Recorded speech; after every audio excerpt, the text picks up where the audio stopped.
Phone tapping కేసులో ఈరోజు మాజీ ముఖ్యమంత్రి తెలంగాణ ఉద్యమ నాయకుడు కేసీఆర్ని విచారిస్తూ ఉన్నారు. అంటే ఇదంతా వేధింపులు, ఇదంతా అన్యాయం అని చెప్పేసి బీఆర్ఎస్ క్యాడర్ అంతా కూడా రోడ్ల మీదకి వచ్చింది. అంటే ఫోన్ ట్యాపింగ్ కేసులో కేసీఆర్ ప్రస్తావన ఆయన లేనప్పుడు, ఆయన ఇన్వాల్వ్మెంట్ లేనప్పుడు విచారిస్తే తప్పేంటని చెప్పేసి అటు కాంగ్రెస్ నాయకులు ప్రశ్నిస్తూ ఉన్నారు. సో దీనికి మీ కాంగ్రెస్ నాయకులు, కాంగ్రెస్ ఎమ్మెల్యేలు ఈరోజు సోషల్ మీడియా వ్యాప్తంగా వాళ్ళ పోస్టులు కనిపిస్తూ ఉన్నాయి. దీనికి మీ సమాధానం ఏంటి? ఏం లేదు, కాంగ్రెస్ వాళ్ళు చేసిన దోపిడీ మీద, బొగ్గు కుంభకోణం మీద బీఆర్ఎస్ పార్టీ బలంగా ప్రశ్నించింది. ఈ ప్రశ్నించినందుకు తెలంగాణ జాతిపిత తెలంగాణ రాష్ట్రాన్ని సాధించి ప్రజల చేతులలో పెట్టిన వీరుని మీద ఒక బదలాం చేయాలని నెపంతో ఈ ఫోన్ ట్యాపింగ్ అని తీసుకొచ్చారు. కానీ వాస్తవాలు చూసుకుంటే వీరు కాంగ్రెస్ ప్రభుత్వం చేయవలసిన ప్రజలకు ఇచ్చిన 6 గ్యారంటీలు కానీ 420 హామీలు కానీ అమలు పరచక డైవర్ట్ పాలిటిక్స్ రాజకీయాలు తెరలేపారు. ఏమంటే వీరు ప్రజలు అవకాశం ఇచ్చారు, 5 ఏళ్లలో రాష్ట్రాన్ని అభివృద్ధి చేయి, తెలంగాణ రాష్ట్రంలో నువ్వు ప్రాజెక్టులు కట్టు, ప్రజలకు ఇచ్చిన గ్యారంటీలు అమలుపరచమంటే ఏ గ్యారంటీ అమలుపరచలేదు ఇప్పటిదాకా.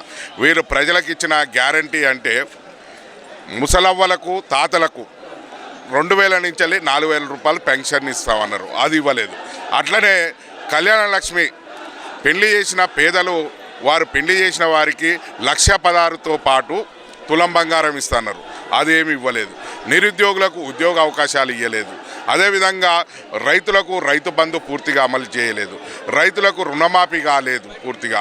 అదేవిధంగా ఏ రకంగా చూసినా రైతులను హింసించిండు, కార్మికులను హింసించిండు, నిరుద్యోగులను హింసించిండు. లాస్ట్కు పెన్షన్ ఉద్యోగులు దాచుకున్న డబ్బులు ఇవ్వమంటే కూడా ఇవ్వలేని పరిస్థితిలో ఈ ప్రభుత్వం ఉన్నదనేది చూసిరు. పెన్షన్ ఉద్యోగులు కూడా ధర్నా చేసిరు. అదేవిధంగా పేదలు ఇండ్లు కట్టుకున్న వారి హైడ్రా పేరుతోని అనేక మంది పేదల ఇండ్లు కూల్చేసిండు. ఆ రకంగా ప్రభుత్వం మీద పూర్తి వ్యతిరేకత పెరిగే వరకు దాన్ని ప్రజల నుంచి డైవర్ట్ చేసేందుకు ఒక నాటకము. ప్రభుత్వం వ్యతిరేకత పెరిగింది ప్రజల్లో, ప్రభుత్వాన్ని మేము ప్రశ్నిస్తున్నాం కాబట్టి బీఆర్ఎస్ మీద కక్షపూరితంగా ఇవన్నీ చేస్తున్నాం అని చెప్పేసి మీరు అంటున్నారు. ఈ రెండింటి ఇట్లా చూసుకుంటే ఇటు ప్రతిపక్షం, అధికార పక్షం చూసుకుంటే ప్రతిపక్షం మీద అధికార పక్షం ఏదైతే రేవంత్ రెడ్డి గవర్నమెంట్ ఉందో, ముఖ్యమంత్రి రేవంత్ రెడ్డి వాళ్ళే కొంచెం పై చేయి సాధించినట్టుగా కనిపిస్తూ ఉంది. మీరేమంటారు? ఏం పై చేయి సాధించరు? ఎక్కడ పై చేయి సాధించరు? ఏమన్నా ప్రాజెక్టులు కట్టిరా తెలంగాణలో? కేసీఆర్ గారి హయాంలో తెలంగాణ రాష్ట్రాన్ని సాధించినాక కాళేశ్వరం ప్రాజెక్టు కట్టి రైతులకు లక్షలాది ఎకరాలు పంటలు పండించుకునే అవకాశం కల్పించాడు ప్రాజెక్టు కట్టి. కానీ వీళ్ళు ఆ రకంగా ఏమన్నా రాష్ట్రంలో చేసిరా? అదేవిధంగా తెలంగాణ రాష్ట్రంలో మంచి సెక్రటరేట్ కట్టిండు. అదేవిధంగా బడుగు బలహీన వర్గాల అంబేద్కర్ ఆశయాలను కొనసాగిస్తేందుకు 120 అడుగుల అంబేద్కర్ విగ్రహం పెట్టిండు. ప్రతి జిల్లాకు పోతే కలెక్టరేట్లు కట్టిండు. అదేవిధంగా వీళ్ళు అనేక రకాలుగా కార్యక్రమాలు చేసి అభివృద్ధి పనులు చేసిన తెలంగాణ రాష్ట్రంలో తెలంగాణ తొలి ముఖ్యమంత్రి అయిన కేసీఆర్ గారు చేసిన అభివృద్ధి పనులే కనపడుతున్నాయి. కానీ వీరు చేసిన ఏ ఒక్కటి లేదు. ఏవైనా వీరిని ప్రజలు ప్రశ్నిస్తుంటే ప్రజల మైండ్ డైవర్ట్ చేసేందుకు ఇదొక నాటకం. ఎర్రవల్లి ఫామ్ హౌస్ నుంచి కేసీఆర్ను బయటకు తీసుకొచ్చినా, ఈరోజు నందినగర్ ఇంటికి తీసుకొచ్చినా రేపు అరెస్ట్ చేసి పోలీస్ స్టేషన్ జైలుకు కూడా పంపిస్తామని చెప్పేసి కాంగ్రెస్ నాయకులు మాట్లాడుతున్నారు. దాని పట్ల మీ కామెంట్ ఏంటి? ఆపుని చూసి బల్బ్ అనుకుంటుడు, అది పొరపాటు. కేసీఆర్ని టచ్ చేస్తే ఏమంటారు చూడు, కరెంటు షాక్ కొట్టినట్టు మరి ప్రజల నుంచి ఆగ్రహం వ్యక్తమవుతుంది. ఏంటంటే వీరు చేతగారి పరిపాలనకు ఇదొక అవును. ఫోన్ ట్యాపింగ్ అంటే ఫోన్ ట్యాపింగ్ ముఖ్యమంత్రి చేస్తాడా? అధికారులు చేస్తారు. అధికారులను ప్రశ్నించు, అధికారులను వివరాలు కోరు.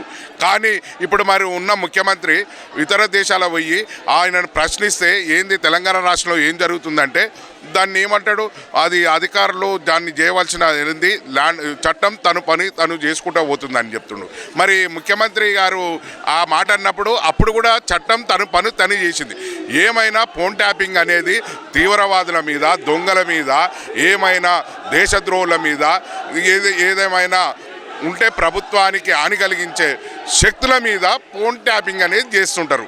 కానీ మరి ఆ రకంగా చేసిన దాంట్లో ఎవరైనా ఆరోపణలు చేసిరా? కేసీఆర్ను టచ్ చేస్తే కరెంటు షాక్ అని మీరే అంటున్నారు. ఇప్పటికే కేసీఆర్ను టచ్ చేసినాం, అధికార పీఠల నుంచి ఇంటికాడ కూర్చోబెట్టినాం, ఇప్పుడు ఇంటికాడ నుంచి ఎర్రవెల్లి ఫామ్ హౌస్కి పరిమితం చేసినాం, మొత్తానికే రాజకీయాలకు దూరం చేసినాం, 2 సంవత్సరాల నుంచి ఆయన బయటికి రాలేకపోతారని చెప్పేసి ముఖ్యమంత్రి రేవంత్ రెడ్డి పలు బహిరంగ సభలలో ఓపెన్గా మాట్లాడుతున్నారు.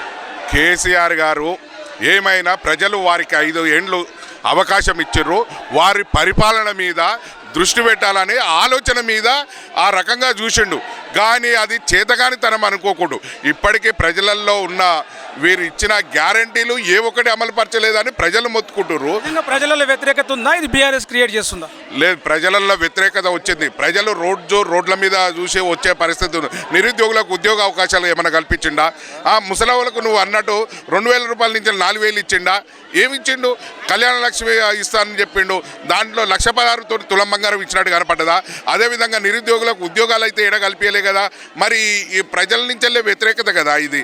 అదేవిధంగా వీరు ఇచ్చిన హామీలు అమలుపరచక లేక చేతగాక వీళ్ళు రకంగా ఇవాళ కేసీఆర్ మీద నువ్వు లేపుతా అంటే అగ్గై మండుతుంది తెలంగాణ రాష్ట్రంలో.